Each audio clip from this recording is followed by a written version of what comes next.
Brasil. As notícias do governo federal que movimentaram o país no dia de hoje. Olá, boa noite. Boa noite para você que nos acompanha em todo o país. Quinta-feira, 17 de outubro de 2024. E vamos ao destaque do dia. Mais de 2,5 bilhões de reais para a educação da Bahia. O governo federal vai investir 1,2 bilhão para transporte escolar e a construção de creches, pré-escolas e escolas de tempo integral. Mais de 470 milhões em universidades. E mais de 800 milhões no programa Pé de Meia, só este ano no estado. O presidente Lula destaca a importância do programa para manter os jovens no ensino médio. É muito importante que a gente tenha clareza que este é um programa para formar cidadãos e cidadãs nesse país. E também na Voz do Brasil de hoje, benefícios sociais. Mais de 600 municípios terão um pagamento unificado do Auxílio Gás e do Bolsa Família amanhã. Em locais onde houve situação de emergência ou estado de calamidade pública reconhecido, o pagamento dos benefícios será feito de uma vez, em um único dia. E ainda, o governo vai comprar até 500 mil toneladas de arroz. O objetivo é diversificar e estimular a produção, além de reduzir o preço de um dos principais alimentos do prato dos brasileiros. E nós conversaremos sobre isso hoje com o presidente da Companhia Nacional de Abastecimento, Edgar Preto. Hoje, na apresentação da Voz do Brasil, Mariana Jungmann e Luciano Seixas. E acompanha a gente ao vivo, acesse radiogov.ebc.com.br ou canal Gov na sua TV aberta. Mais escolas, creches e transporte escolar para a educação básica na Bahia. O programa de aceleração do crescimento vai investir 1,2 bilhão de reais em obras e aquisição de equipamentos escolares para o estado. E o programa Pé de Meia ampliou o número de estudantes beneficiados. Os anúncios foram feitos pelo presidente Lula em Salvador, capital baiana. 1,2 bilhão de reais. Esse é o investimento que o governo federal vai fazer para melhorar a educação básica no estado da Bahia. Os recursos são do novo PAC, o Programa de Aceleração do Crescimento, e serão aplicados na construção de 94 creches e pré-escolas, na aquisição de 244 ônibus de transporte escolar e na construção de 62 escolas de tempo integral. O presidente Lula assinou a autorização para levar adiante a construção das primeiras 6 escolas. O ministro da Educação, Camilo Santana, destacou a prioridade das escolas de tempo integral. O maior programa de escola tempo integral da história desse país. Esse ano já foram mais de 1 milhão de novas matrículas nas escolas públicas da educação básica em todo o Brasil. Aqui na Bahia, senhor presidente, o senhor já repassou 471 milhões de reais para municípios e estados ampliarem a matrícula de tempo integral na escola básica. Na Bahia, o programa Pé de Meia, que garante recursos para que os jovens de baixa renda concluam o ensino médio, terá um investimento de 815 milhões de reais até o fim do ano. Os recursos vão beneficiar 406 mil estudantes, incluindo os de famílias inscritas no Cadastro Único e estudantes do EJA, o Programa de Educação de Jovens e Adultos. A estudante do ensino médio, Fábia Ellen, de 17 anos, passou a receber o Pé de Meia este ano. Para ela, o dinheiro permite a continuidade dos estudos com mais tranquilidade. É um incentivo ótimo, né, para alguns estudantes da rede pública, estadual. Me ajuda muito em casa, em comprar minhas coisas. No Pé de Meia, o aluno do ensino médio recebe R$200 por mês. Além disso, conta com depósitos de R$1.000 ao final de cada ano concluído, que só podem ser retirados da poupança após a conclusão do curso. E ainda um incentivo de mais R$200 para quem participa do Exame Nacional do Ensino Médio, o Enem. O presidente Lula ressaltou a importância do Pé de Meia. Este programa é uma demonstração que nós estamos dando para que a gente não veja mais jovem desistir da escola porque precisa trabalhar para levar comida para casa. É muito importante que a gente tenha clareza que este é um programa para formar cidadãos e cidadãs nesse país. O governo federal também está promovendo investimentos na educação superior do estado da Bahia. São mais de 478 milhões para expansão e consolidação das universidades e Dos 100 novos institutos federais que serão financiados pelo novo PAC, 8 serão construídos na Bahia. Reportagem Graciele Bittencourt. E a agricultura na Bahia também está recebendo investimentos. São 836 milhões de reais para a instalação de sistemas de irrigação no município de Xique-Xique para o plantio de banana, feijão, soja, milho e algodão. O sistema será implantado numa área de 8.000 hectares pela concessionária que administra o projeto Baixio de Irecê, o primeiro programa público de irrigação concedido no Brasil. O projeto foi enquadrado no REID, um regime de incentivos fiscais para obras de infraestrutura. A produção brasileira de grãos no período de 2024-2025 deve chegar a 322 milhões de toneladas. A estimativa é da Companhia Nacional de Abastecimento, CONAB. Esse volume indica um aumento de 8,3% em relação ao obtido em 2023-2024, o que representará, caso a previsão se confirme, mais de 24 milhões de toneladas colhidas a mais que no ciclo anterior. Um dos principais produtos que faz parte da alimentação do brasileiro, o arroz, deve ter crescimento de quase 10% na área semeada. E para incentivar a produção, o programa Arroz da Gente, da CONAB, oferece acompanhamento técnico e a garantia de comercialização desse arroz. Para tratar desse assunto, vamos receber ao vivo aqui na Voz do Brasil o presidente da CONAB, Edgar Preto. Boa noite, presidente. Seja bem-vindo. Boa noite, um prazer estar com vocês, ter o privilégio de transmitir um fraterno abraço aos brasileiros que estão sintonizados conosco. Presidente, vamos começar falando sobre a safra de grãos 2024-2025. A previsão da CONAB é que haja um aumento da produção aí de 8,3% em relação ao ano passado. Qual o motivo desse aumento? Bom, primeiro que nós temos um povo trabalhador, né? Toda a nossa homenagem aos homens e às mulheres do campo que levantam cedo, que dormem tarde e colocam na nossa mesa o essencial para a nossa vida, que é o alimento. Temos uma estrutura agrícola excepcional, temos um solo fértil, um dos melhores do mundo, e temos, obviamente, políticas públicas novamente, a mão amiga do governo estendida para esses homens e as mulheres do campo. 322 milhões de toneladas, a primeira previsão que a CONAB faz nesse início de ano agrícola, e se confirmando será safra histórica. Além dos 8,3% que a expectativa de aumento é a maior do que a super safra 2022-2023. Voltou o plano safra da agricultura familiar da mesma forma, não faltará recurso através dos financiamentos e com um destaque muito especial para quem optar em produzir comida no Brasil, tem juros subsidiado.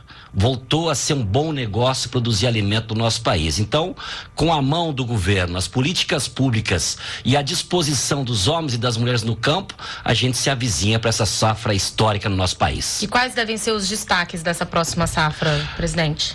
A soja continua sendo o carro-chefe do nosso país. O Brasil é o maior produtor e o maior exportador de grãos, desse grão do mundo.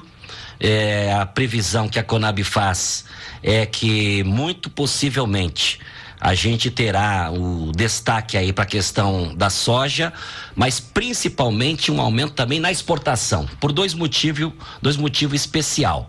A demanda, especialmente da China e da Europa, e os Estados Unidos, que é o segundo maior exportador, vai exportar menos. E o Brasil, com a sua capacidade, está ocupando novamente esse espaço. Mas o destaque especial é para o arroz e o feijão, que são os dois alimentos que são base alimentar do nosso povo. Por 13 anos consecutivos, o Brasil perdeu espaço nessas duas culturas, muito por força de não ter tido mais políticas públicas. Com esses incentivos que o governo está dando, o agricultor voltou a acreditar que produzir o arroz e o feijão é um bom negócio. Nós temos a expectativa do Brasil voltar a produzir mais de 12 milhões de toneladas de arroz. Inclusive, o governo federal criou regras, para que os produtores possam vender arroz para a CONAB. Quais são essas regras? Foi lançado ontem, dia 12, Dia Mundial da Alimentação, o programa que é o contrato de opção de venda. O que é isso? O agricultor que se interessar em produzir arroz, nós vamos garantir, além do preço mínimo, 20% a mais. E vamos assinar um contrato com eles. Se lá na hora de vender o preço do mercado estiver acima do que está contratado, ele não precisa honrar esse contrato, porque ele é um contrato de opção. Mas se o preço do mercado estiver abaixo desse preço estabelecido, nós vamos garantir que vamos comprar. Já está disponibilizado para a Conab R$1 bilhão. Podemos comprar até 500 mil toneladas de arroz e todos os contratos que nós executarmos será feito o estoque público. Quando o preço subir para o consumidor, tendo estoque de arroz nos armazéns da Conab, a gente coloca esse arroz no mercado e vamos garantir que o consumidor, nesse conjuntinho, o arroz e o feijão, será mais barato no prato dos brasileiros. Agora, ainda falando de arroz, né, presidente, a Conab criou o programa Arroz da Gente para estimular a produção do arroz também. Então, além de comprar para depois garantir um preço melhor para o consumidor, está tendo também um estímulo para a produção do arroz. O que é o programa Arroz da Gente? Como é que ele funciona? O Arroz da Gente foi elaborado pela Conab em parceria com o MDA, com a MDS, e é direcionado especialmente, Mariana, à agricultura familiar. Nós queremos diversificar a produção de arroz. Hoje tem uma concentração.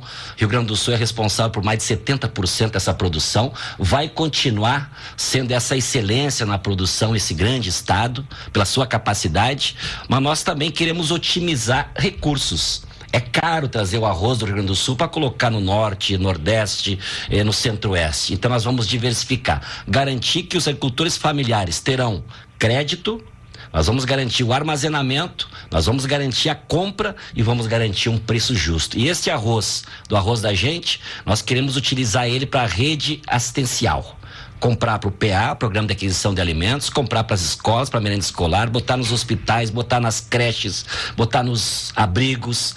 Todo aquele público que precisa ser alimentado com alimentação comprada pelo governo federal, especialmente o arroz, nós vamos garantir a compra com o Arroz da Gente. É uma parceria também com a Embrapa, que vai garantir a certificação desta semente, e nós vamos colocar no centro-oeste, nordeste, norte, sudeste, a diversificação desse produto do arroz, como eu disse, é o típico prato dos brasileiros. Muito bem, nós conversamos com o presidente da Conab, Edgar Preto. Muito obrigado pela participação aqui na Voz do Brasil. Muito obrigado pela oportunidade, um abraço a todos.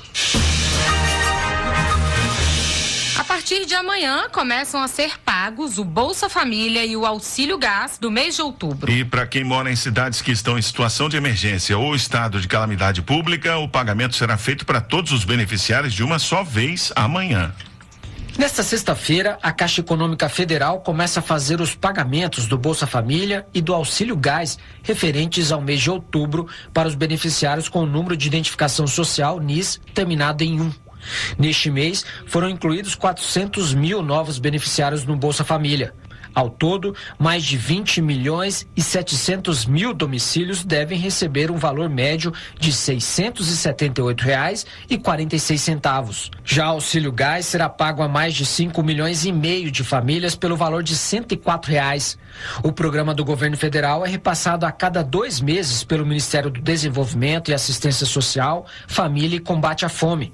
Serão atendidos mais de 17 milhões de pessoas que dependem do auxílio no orçamento doméstico. O calendário das duas bolsas são pagas de acordo com o último dígito do número de identificação social, o NIS, que vai de 1 até o 0, com o último pagamento sendo realizado no dia 31.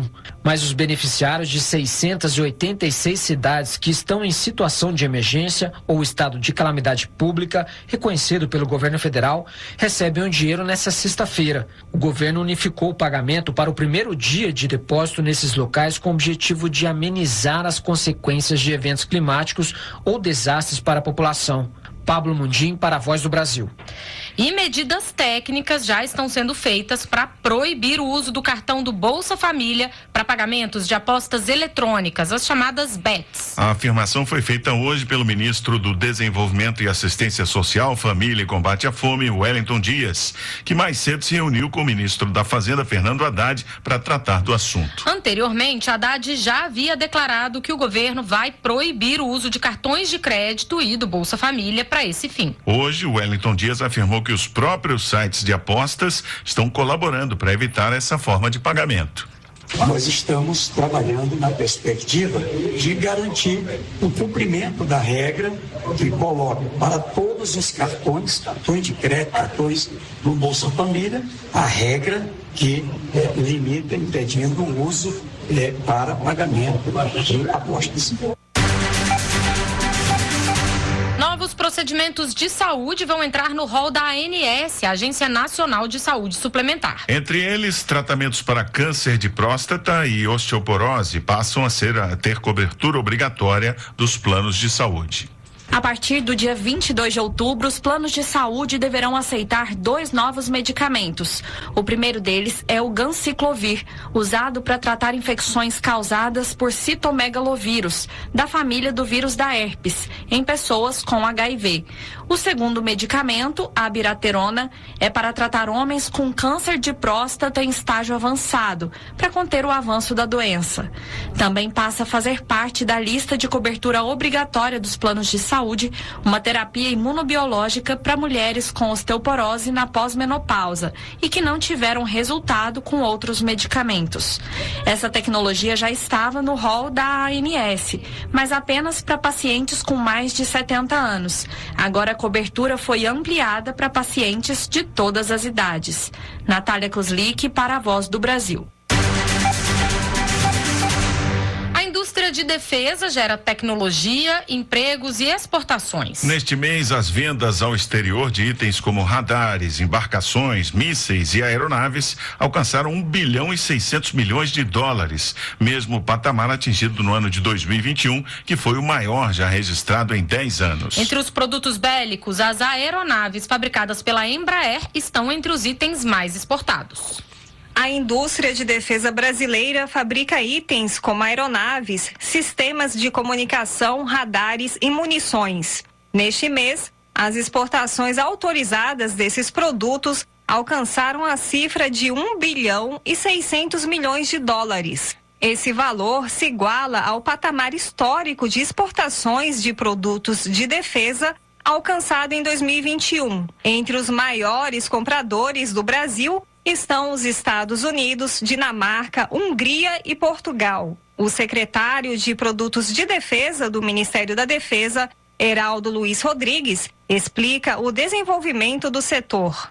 O Brasil tem se destacado no cenário internacional como exportador de produtos de defesa de alta tecnologia agregada. Nós temos aí como exemplo o nosso maior exportador da área, que é a Embraer Defesa, exportando aeronaves como o C-390 Millennium, o A-29 Super Tucano, que são fabricados aqui pela Embraer, lideram fortemente as exportações, gerando cerca de US$ 500 milhões em venda nesse ano para diversos países. Além disso, um levantamento do Observatório da Confederação Nacional da Indústria, a CNI, mostra que para cada emprego aberto no setor de defesa, outros 3 são abertos em outros setores. Os dados também demonstram que a indústria de defesa representa 3,58% do PIB, o Produto Interno Bruto Brasileiro, e gera 2 milhões e 900 mil empregos diretos e indiretos ao país. Reportagem Lani Barreto.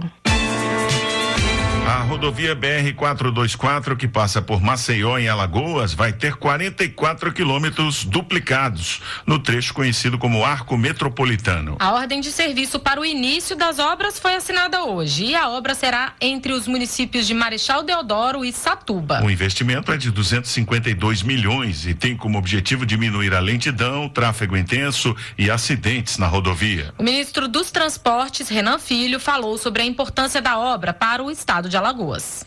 Vai facilitar o trânsito em Maceió, muita gente não vai precisar pegar a Fernandes Lima, por isso a gente chama essa obra de Arco Metropolitano da capital.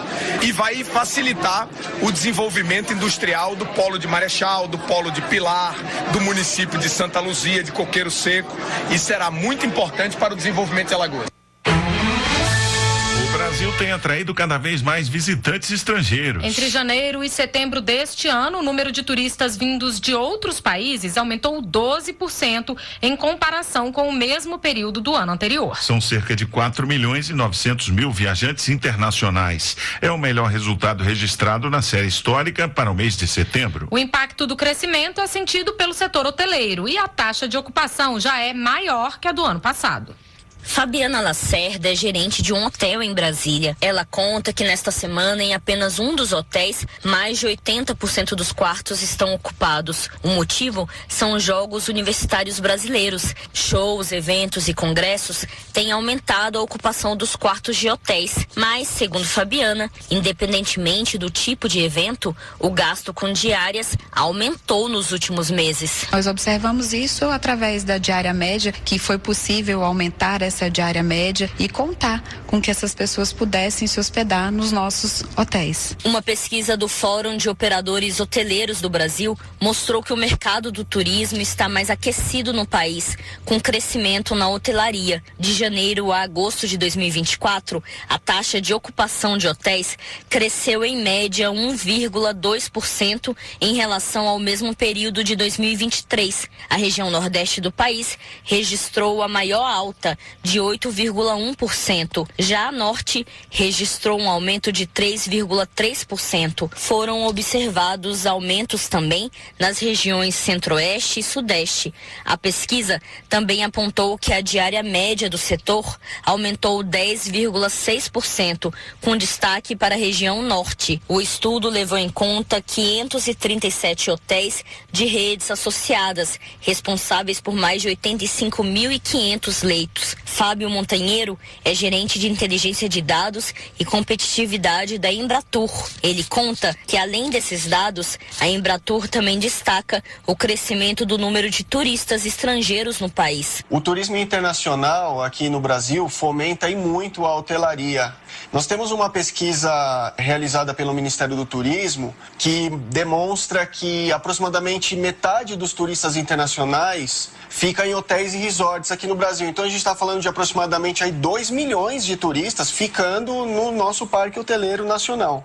Então isso é muito importante para a geração de empregos e renda em todos os destinos turísticos do Brasil que tem um parque hoteleiro forte e o fomento à economia local pelo turismo. A gerente Fabiane, que nós conhecemos no início da reportagem, destaca que o aumento no lucro dos hotéis facilita para que o setor invista em melhorias para os hóspedes. Nós estamos investindo na parte de infraestrutura, tecnologia, treinamentos, então toda essa receita que aumenta, ela é reinvestida para que os nossos hóspedes possam ter um melhor serviço, ter a melhor estrutura. A expectativa é que, além de ficar mais aquecido, o setor do turismo também atraia mais investimentos no país. Segundo o panorama da hotelaria brasileira, estão previstos investimentos de 8 bilhões e 400 milhões de reais no setor até 2028. Reportagem Márcia Fernandes.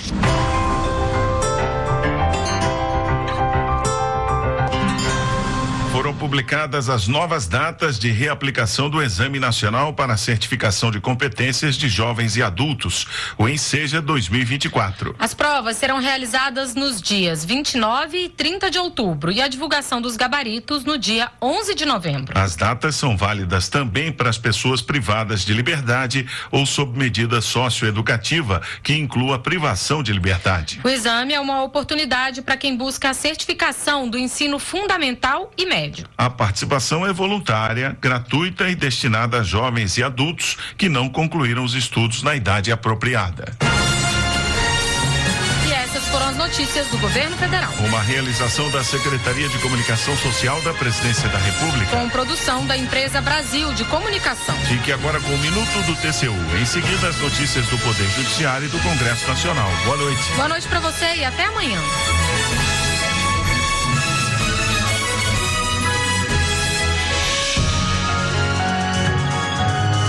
Voz do Brasil.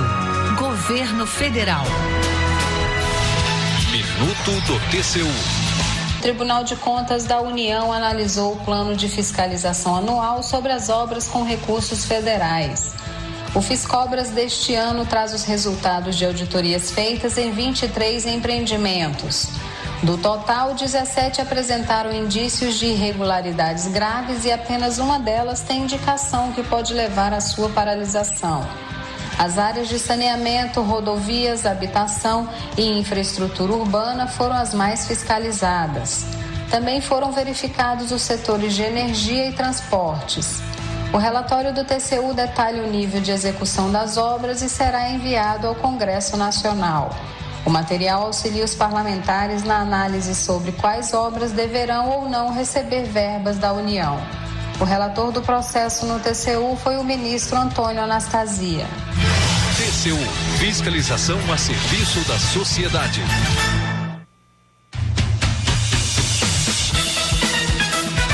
Você vai ouvir agora notícias do Poder Judiciário.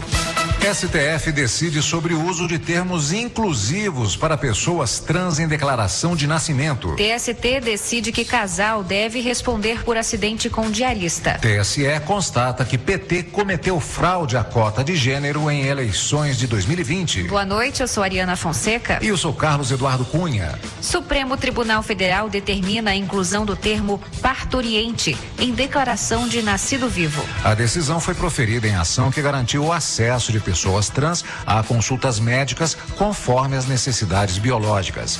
Neto Costa. Plenário do Supremo Tribunal Federal decidiu que a declaração de nascido vivo, documento expedido pelos hospitais no momento do parto para registrar o nascimento de uma criança com vida, deve utilizar termos inclusivos para englobar a população transexual. Segundo a decisão, o termo parturiente, como consta atualmente na declaração, deverá ser substituído por parturiente/mãe. Da mesma forma, o campo do responsável legal, que é de preenchimento opcional, deverá ser alterado para responsável legal/pai.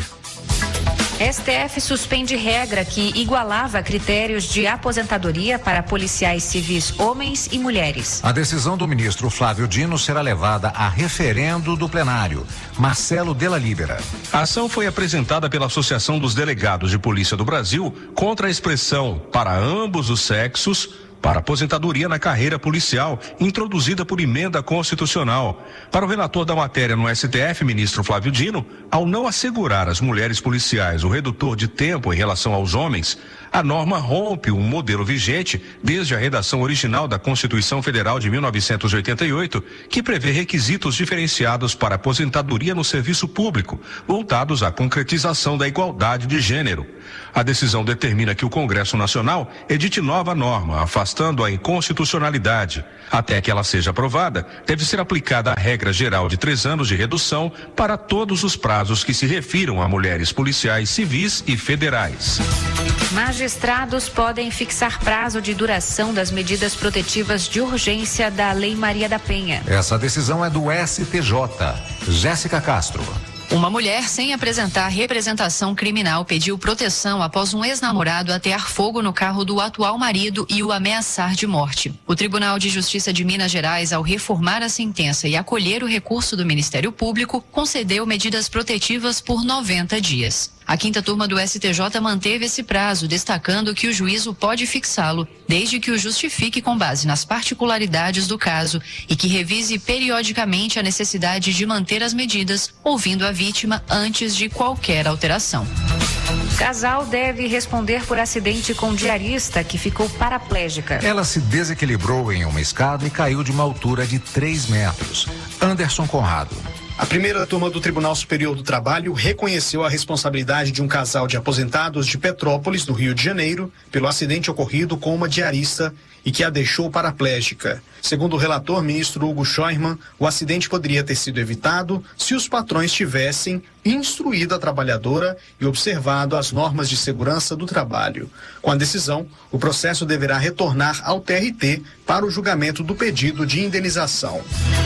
TSE constata que PT cometeu fraude à cota de gênero em Cururupu, no Maranhão, nas eleições de 2020. O partido lançou 2 candidaturas fictícias para o cargo de vereadora.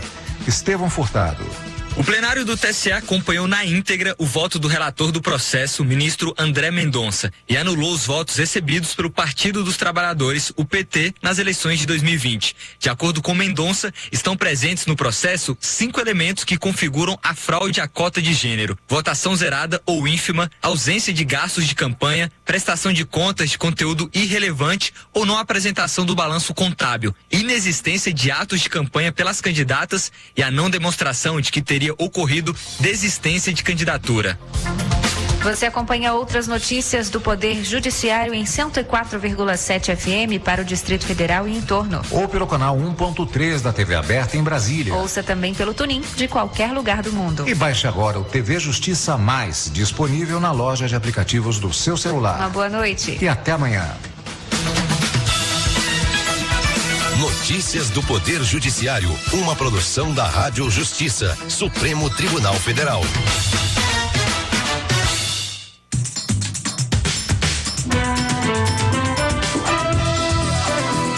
Está no ar o Jornal do Senado. Eu sou Paula Groba. E eu sou Vladimir Espinosa. E estes são os destaques de hoje do Jornal do Senado, que começa agora. Senado aprova porte de arma para agentes socioeducativos e oficiais de justiça. Especialistas defendem garantia no SUS de tratamento hormonal para menopausa. Senadores apoiam decisão do governo de manter suspensão do horário de verão neste ano.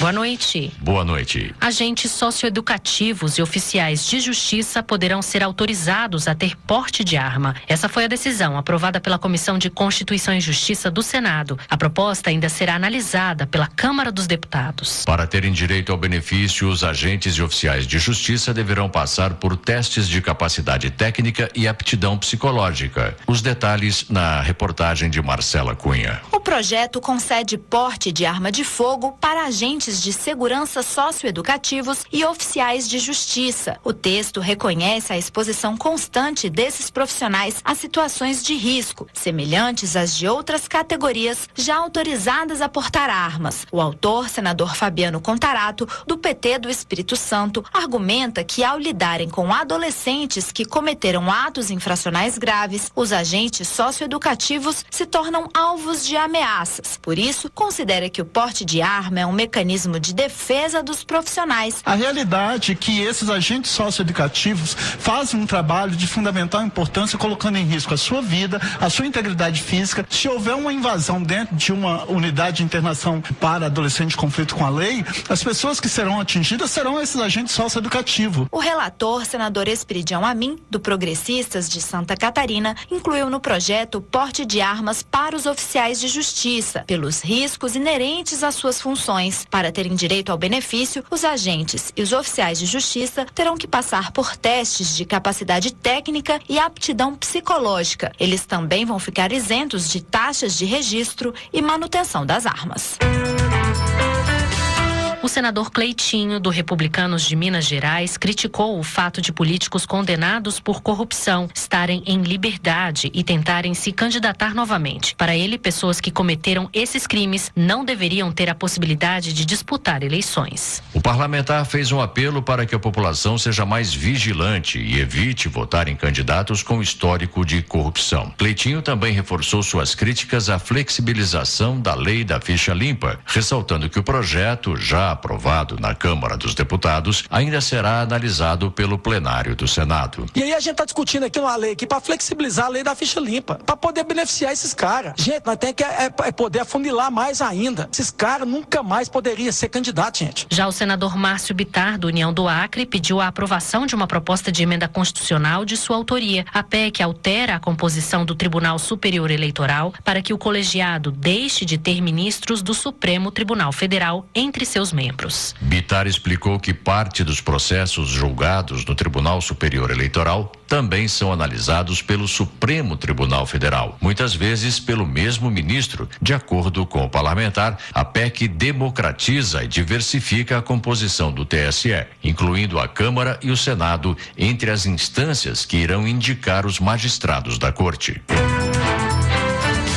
Senadores consideram acertada a decisão do governo de não adotar o horário de verão neste ano. Segundo o Ministério de Minas e Energia, a volta das chuvas deve normalizar o funcionamento das hidrelétricas. A reportagem é de Érica Christian. O ministro de Minas e Energia, Alexandre Silveira, descartou a volta do horário de verão neste ano, apesar da recomendação do Operador Nacional do Sistema Elétrico, que apontou a estiagem e o aumento na conta de luz com o uso das termoelétricas. O adiantar dos relógios vigorou de forma ininterrupta de 2008 a 2018, sendo extinto em 2019 pelo então presidente Bolsonaro. O líder do governo no Congresso Nacional, senador Randolfo Rodrigues, do PT do Amapá, ressaltou que a decisão foi técnica e não política. É defendido pela ciência. O governo atua de acordo com a ciência. Como a ciência considera, como os elementos dizem que não há necessidade, está tudo certo. Ao afirmar que não há economia de energia, o senador Zequinha Marinho, do Podemos do Pará, disse que o horário de verão prejudica os trabalhadores que moram nas periferias das grandes cidades. É um negócio um tanto abstrato, que se não tem muito conhecimento dos efeitos. Que o que eu acho que realmente pode economizar energia é quando você não usa, quando você não liga a lâmpada. Mas se você liga tudo isso em qualquer horário, você vai gastar energia. Segundo o ONS, o horário de verão poderia reduzir em até 2,9% a demanda máxima de energia nos horários de pico, o que resultaria numa economia de 400 milhões de reais pelo não acionamento das termoelétricas entre os meses de outubro e fevereiro.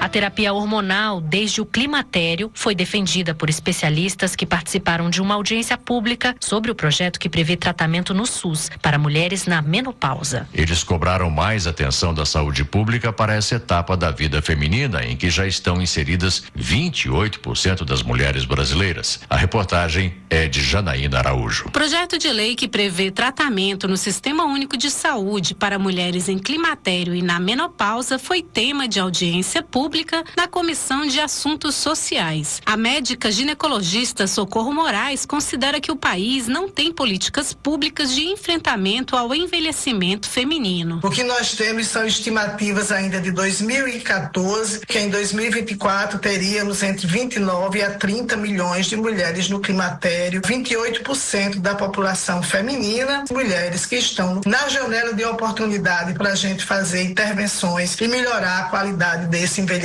Na avaliação do especialista em ginecologia endócrina, Diogo Viana, adequar a reposição hormonal não é somente uma questão de sintomas, mas uma situação de prevenção de danos graves à saúde. Repor o estradiol não é só melhorar a qualidade de vida da mulher, é diminuir custo de internação para o sistema público de saúde. Mulheres, depois da menopausa, morrem mais de infarto do que homens, internam mais por conta de fratura. Também especialista em ginecologia endócrina, a médica Fabiane Berta alertou para o pouco acolhimento das pacientes e o desconhecimento de grande parte dos profissionais com as questões relacionadas à menopausa. Manifestaram-se ainda na audiência pública sobre a proposta representantes dos Ministérios das Mulheres e da Saúde e da Associação Menopausa Feliz. A Comissão de Educação aprovou o reconhecimento do acervo do Diário de Pernambuco como patrimônio cultural material do país. A homenagem ao jornal mais antigo da América Latina seguirá para a sanção, se não houver recurso para a votação no plenário. A reportagem é de Luiz Felipe Liázebra. Fundado em 7 de novembro de 1825, o periódico é o mais antigo em circulação da América Latina. A relatora, senadora Tereza Leitão, do PT de Pernambuco, defendeu a preservação do acervo como forma de conhecimento do passado. Para nós pernambucanos e pernambucanas é um orgulho da nossa história. A preservação deste acervo jornalístico é fundamental para assegurar a preservação da história do Brasil e lembrar que a construção do nosso futuro está diretamente ligada ao conhecimento que temos do passado. O reconhecimento fará com que o acervo do jornal tenha direito a ações de preservação pelo Instituto do Patrimônio Histórico e Artístico Nacional, IFAM. Se não for apresentado recurso para votação no plenário do Senado, a homenagem ao Diário de Pernambuco seguirá para a sanção presidencial. E a música gospel, presente na vida de milhões de brasileiros, agora tem uma celebração nacional no dia 9 de junho. A data homenageia uma importante missionária do canto evangélico. A repórter Marina Dantas traz mais informações. A música gospel agora tem seu Dia Nacional de Celebração, 9 de junho. Publicada no Diário Oficial desta terça-feira, a lei sancionada pelo presidente Lula tem como escopo valorizar o gênero musical religioso que faz parte da vida de milhões de brasileiros. A data escolhida faz referência ao aniversário da missionária Frida Maria Strandberg Wingren, que nasceu em 9 de junho de 1891. Frida traduziu do inglês para o português mais de 20 hinos que compõem a harpa cristã, inário oficial das Assembleias de Deus no Brasil, igreja fundada por seu marido, Gunnar César Wingren, ao lado de Daniel Berg. O projeto que deu origem à lei é do deputado Raimundo Santos, do PSD do Pará. No Senado, teve relatório do senador Marcos Rogério, do PL de Rondônia, lido pela senadora Damares Alves, do Republicanos do Distrito Federal. Reconhecer e valorizar a música gospel como um patrimônio cultural e espiritual de grande importância para a sociedade. De acordo com a estimativa da Associação Brasileira de Empresas e Profissionais Evangélicos, a música gospel já representa uma fatia de 20% do mercado fonográfico brasileiro.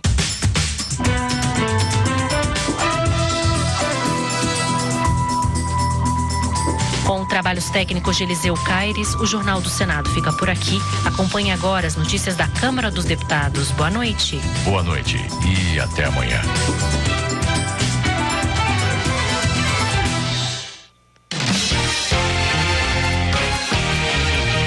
Jornal Câmara dos Deputados. Plenário garante recursos para trabalhadores afetados pelas enchentes no Sul. Câmara autoriza o compartilhamento de dados do censo escolar e do Enem. Parlamentares apontam omissão do poder público nos apagões em São Paulo. Boa noite. Tabata Amaral, do PSB, condena o poder público por, segundo ela, não atuar para resolver o problema do apagão que atinge a região metropolitana de São Paulo. Milhares de imóveis ficaram sem luz a partir de sexta-feira e alguns também sem água após o temporal que atingiu o estado. Tabata Amaral elenca os danos causados pela falta de energia no estado, com foco em relatos de pessoas que perderam bens essenciais, como remédios e alimentos, e enfrentam situações críticas, como a necessidade de improvisar respiradores para manter familiares vivos. Bom Gás, do PT do Rio Grande do Sul, cita um novo apagão de energia sofrido pelos paulistanos para criticar a privatização de serviços públicos essenciais, como o fornecimento de energia e o saneamento, alegando que a transferência desses serviços para a iniciativa privada aumenta os custos enquanto reduz a qualidade. Para Bom Gás, as privatizações são uma escolha ideológica da direita, trazendo prejuízos para os mais pobres, com aumento da desigualdade, já que a venda das empresas visa o lucro de acionistas em detrimento do bem-estar da população. Economia. Luiz Fernando Vampiro, do MDB de Santa Catarina, defende a aprovação de projeto que beneficia micro e pequenas empresas, ampliando o teto de faturamento e o número de funcionários permitidos. O deputado afirma que a proposta é essencial para aliviar a crise no setor. Luiz Fernando Vampiro ressalta que as micro e pequenas empresas representam quase 72% dos pedidos de recuperação judicial no país em 2024. Ele argumenta que o projeto em tramitação na Câmara reconhece que essas empresas formam a espinha dorsal da economia brasileira. José Rocha, do União da Bahia, é um dos autores do projeto que regulamenta a Cesta Básica Nacional de Alimentos, CENA, criada na reforma tributária. O texto lista os alimentos componentes da cesta e determina a isenção de 3 tributos, criados pela reforma e que aguardam regulamentação. A proposta assinada por José Rocha e outros deputados estabelece que a composição da cesta deve levar em consideração a diversidade regional e a cultura alimentar do país, garantindo alimentação saudável e adequada à população. A matéria será analisada pelas comissões de Finanças e de Constituição e Justiça e, em seguida, pelo plenário. Luciano Amaral, do PV de Alagoas, apresentou na Comissão de Agricultura seu relatório favorável ao projeto que estabelece um aumento de 10% na alíquota de imposto de importação de leite e produtos derivados, com o objetivo de fortalecer a indústria brasileira. Em sua justificativa, Luciano Amaral argumentou que o setor leiteiro é vital para a economia nacional, mas enfrenta uma concorrência desleal, provocando a queda de preços e afetando pequenos produtores. Para ele, a aprovação da matéria vai estabilizar o mercado interno e proteger esses produtores de prejuízos econômicos. Bia Kicis, do PL do Distrito Federal, critica a proposta do governo que institui uma nova modalidade de atuação do programa Auxílio Gás. Na visão da deputada, ao excluir o controle orçamentário e fiscal, a matéria prejudica as ações de transparência e cria uma estrutura para fraudes. Além disso, Bia Kicis critica a alteração do nome do programa de Auxílio Gás para Todos e afirma que o projeto é uma tentativa do Executivo de driblar as regras orçamentárias. Para ela, o aumento dos investimentos em 2024 é uma medida eleitoreira do governo federal que poderá influenciar o resultado nas eleições municipais. Previdência. Kleber Verde, do MDB do Maranhão, apresentou proposta de emenda à Constituição que acaba de forma gradual com a contribuição previdenciária de aposentados e pensionistas do serviço público. Ele explica que a matéria, batizada de PEC Social, prevê redução de 10% ao ano para mulheres a partir de 63 anos e homens a partir de 66 anos. Kleber Verde afirma que a PEC Social será apensada a outra proposta que trata do tema e que já foi amplamente discutida no Congresso Nacional. De acordo com o parlamentar, a aprovação da matéria vai fortalecer a economia, liberando mais recursos para o consumo dessa parcela da população.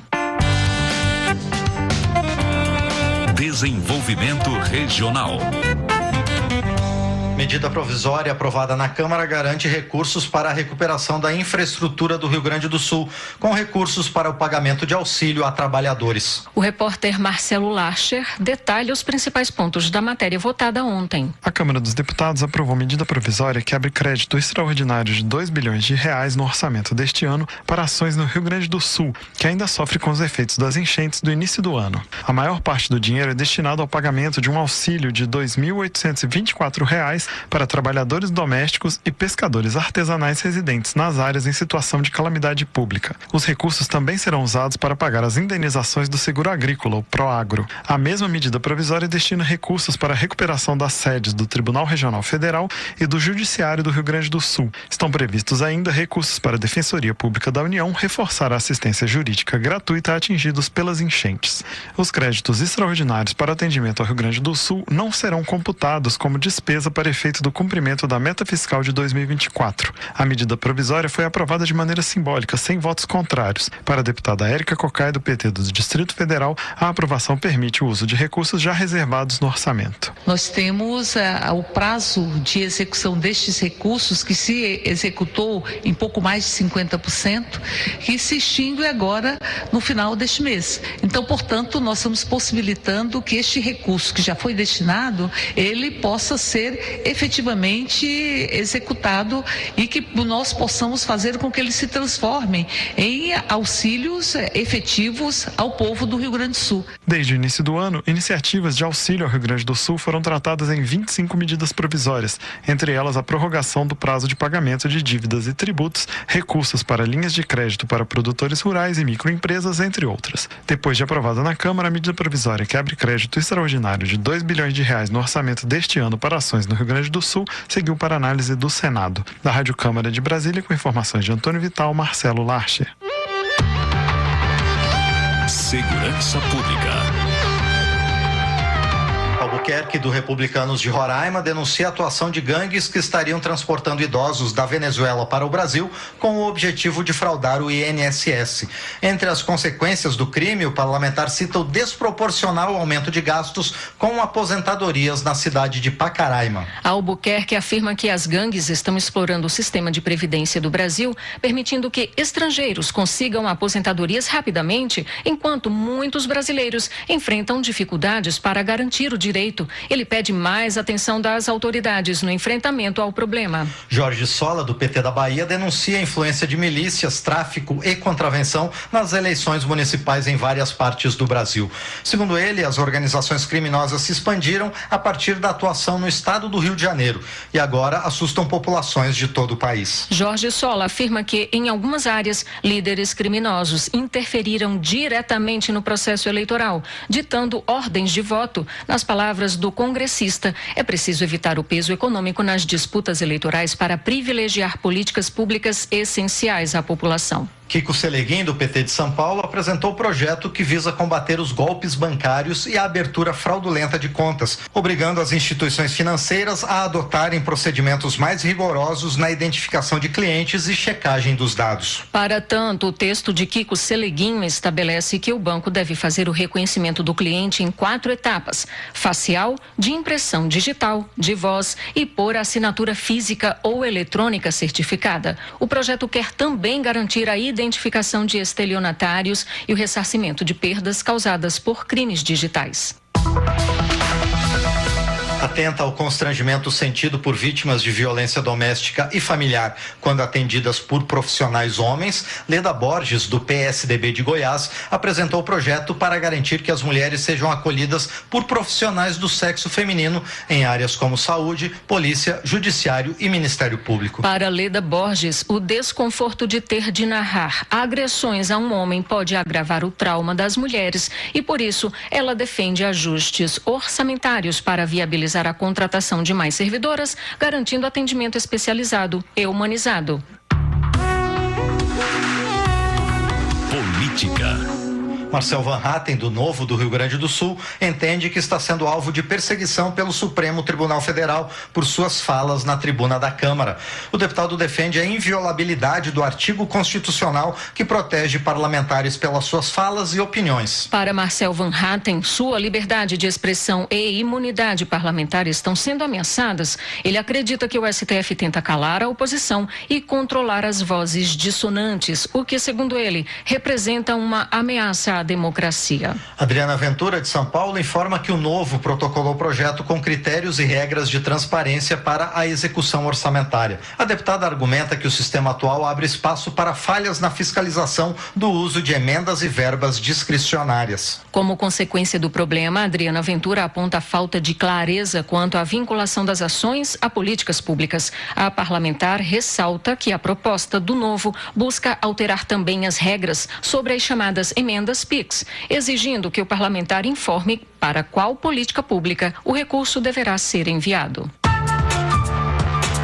Ciência e tecnologia.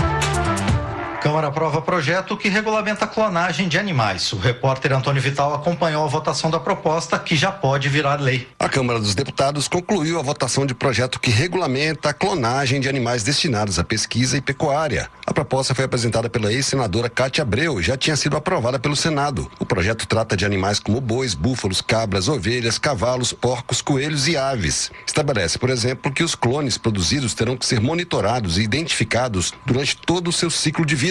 Essas informações vão abastecer um banco de dados que terá ainda informações genéticas para controlar e garantir a identidade e a propriedade do material genético. O projeto também estabelece como se dará a fiscalização da atividade de clonagem e de fornecimento de material genético. Também prevê fiscalização e indenização no caso de danos causados pela atividade. Além de regulamentar a produção de clones e o uso de material genético de animais destinados à pecuária, a proposta também trata de produção comercial de clones de animais silvestres, ou seja, não domésticos. O projeto exige autorização prévia de órgão ambiental para a atividade. Deputados do PT e do PSB criticaram pontos da proposta, que já tinha sido aprovada pela Comissão de Agricultura da Câmara. O deputado Duarte Júnior, do PSB do Maranhão, disse que só poderia votar a favor do projeto se o texto deixasse claro que os animais submetidos à clonagem ou pesquisa genética não poderiam sofrer maus tratos. Deputados do PT reclamaram também da previsão de clonagem de animais silvestres e da falta de definição dos profissionais habilitados para desempenhar as atividades. Foi o que disse o deputado Helder Salomão, do PT do Espírito Santo. Por que não estabelecer quem são os profissionais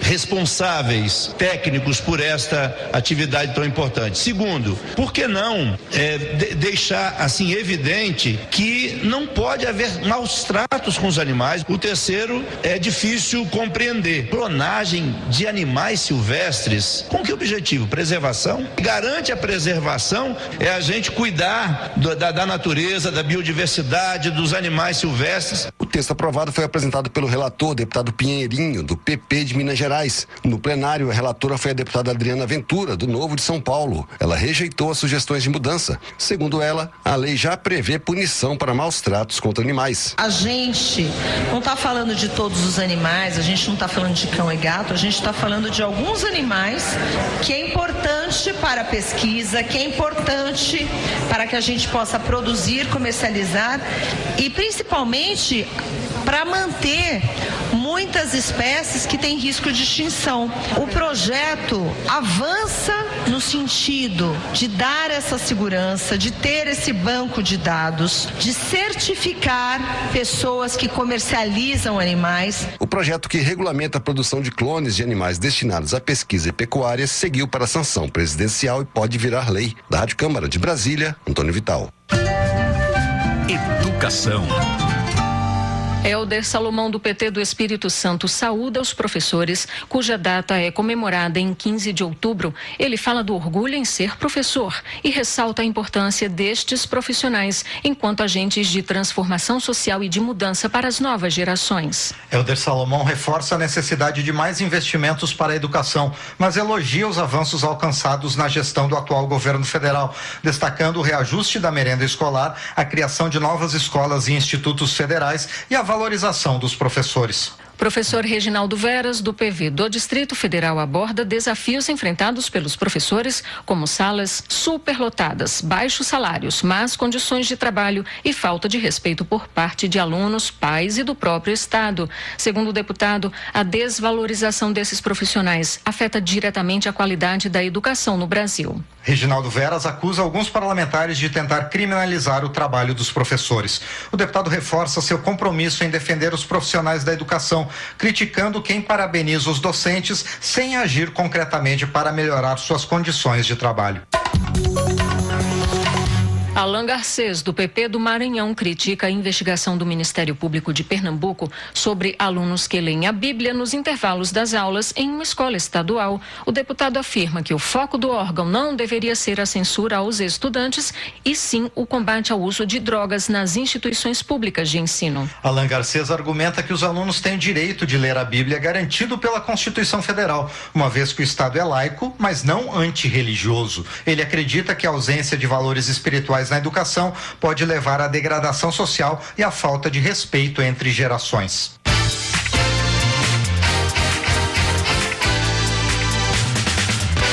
Câmara aprova projeto que autoriza a divulgação de dados do censo escolar e do Enem. O repórter Marcelo Larcher explica por que a proposta foi necessária. A Câmara dos Deputados concluiu a aprovação de um projeto que autoriza o compartilhamento e a publicidade de dados e microdados do censo escolar e dos exames de avaliação dos estudantes da educação básica, do ensino médio, da educação de jovens e adultos e do ensino superior, incluindo o Enem. O projeto foi apresentado pela deputada Adriana Ventura, do Novo de São Paulo, e pelo ex-deputado Tiago Mitrô, também do Novo, em 2022, depois que o Instituto Nacional de Pesquisas Educacionais Anísio Teixeira, o INEP, responsável pelo Enem, tirou do ar os dados. O Instituto argumentou na época que a divulgação principalmente dos microdados, que permitem identificar respostas individuais, poderia permitir a identificação dos alunos, o que contrariava a Lei Geral de Proteção de Dados. De acordo com os deputados, sem os dados, os gestores da educação de todos os níveis, federal, estadual e municipal, não têm como avaliar o desempenho dos alunos e propor medidas para melhorar a qualidade do ensino.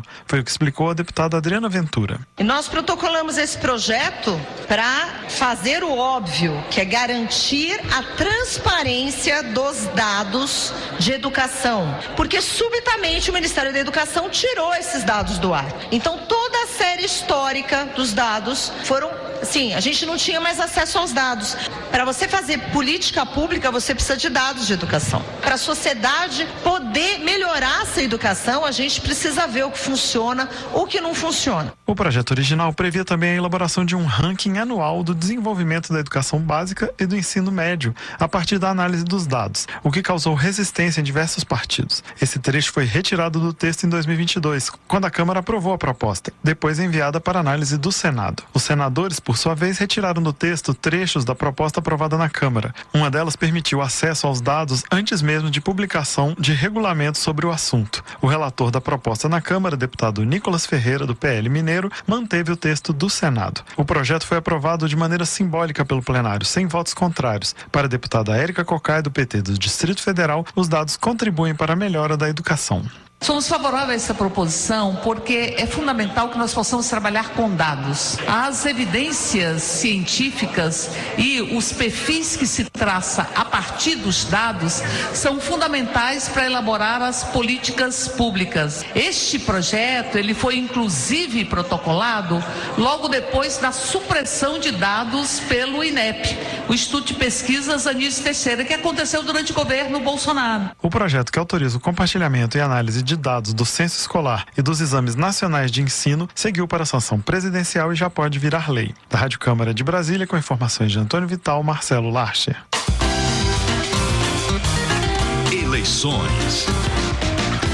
Alexandre Lindenmayer, do PT do Rio Grande do Sul, celebra a vitória de mulheres na disputa pela prefeitura de diversas cidades do país, entre as quais Rio Grande, o município mais antigo do estado. Segundo ele, a população local será liderada por uma gestão comprometida com a retomada de setores estratégicos e com o desenvolvimento da região. Alexandre Lindenmayer também ressalta a importância de políticas públicas de inclusão, geração de empregos e valorização da infraestrutura local, como a defesa da indústria naval e melhorias no Porto de Rio Grande. Carla Aires, do PT, reforça seu compromisso em representar Santa Catarina e a Grande Florianópolis no parlamento, mencionando sua atuação em pautas diversas, como mobilidade urbana, mudanças climáticas, defesa do serviço público, direitos das mulheres e da população LGBTQIA+.